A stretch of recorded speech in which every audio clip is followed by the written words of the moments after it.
Alors, je viens d'assister cet après-midi à une réunion sur la diplomatie féminine, organisée par un groupe religieux et spirituel. Et je dois reconnaître que c'est assez confondant et effrayant comme discours.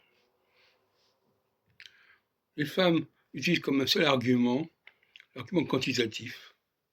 Alors, nous sommes aussi nombreuses que les hommes, donc nous devons avoir la même représentation.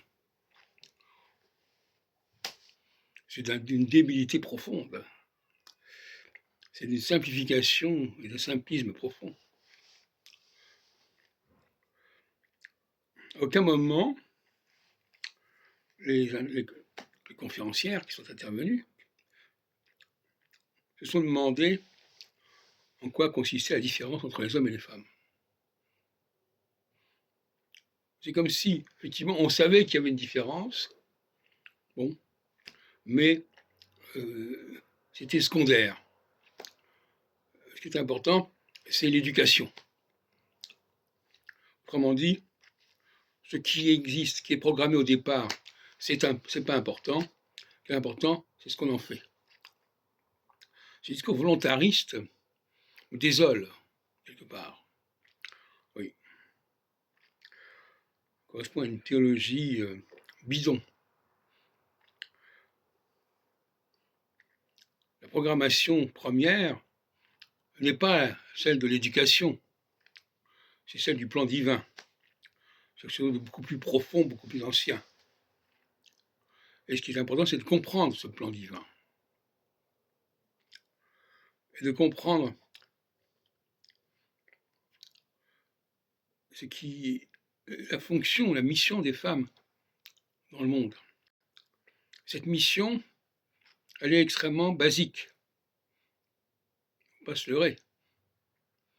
Elle consiste à s'occuper de l'hygiène.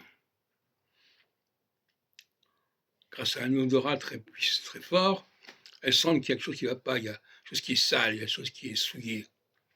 Voilà. Et ça, c'est leur truc. Et on ne va pas diriger une société uniquement sur cette base-là. Même si le Covid, le coronavirus, a mis l'accent sur cette qualité hygiénique, hygiénisante.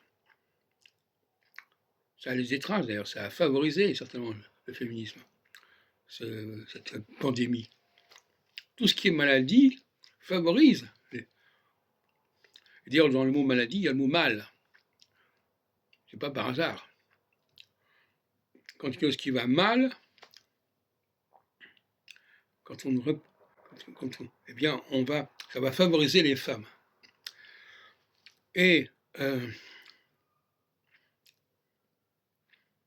au niveau de l'anthropologie, je dirais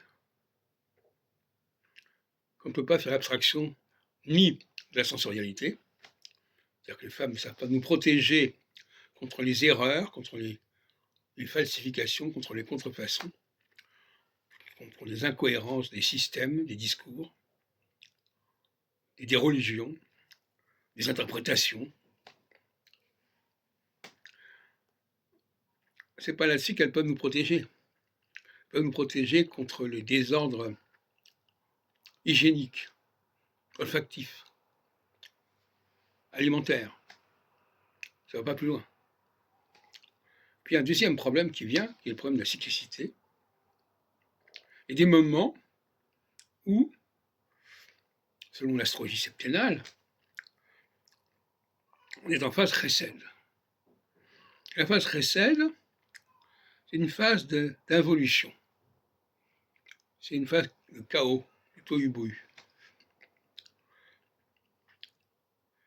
Et la phase qui suit, au bout de 3 ans et demi, va corriger tout ça, va purifier ce phénomène. Donc les femmes apportent le désordre.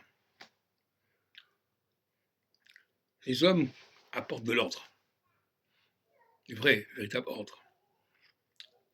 Les femmes sont dans l'individualité, dans le moi et le toi, les hommes sont dans le collectif, dans le global.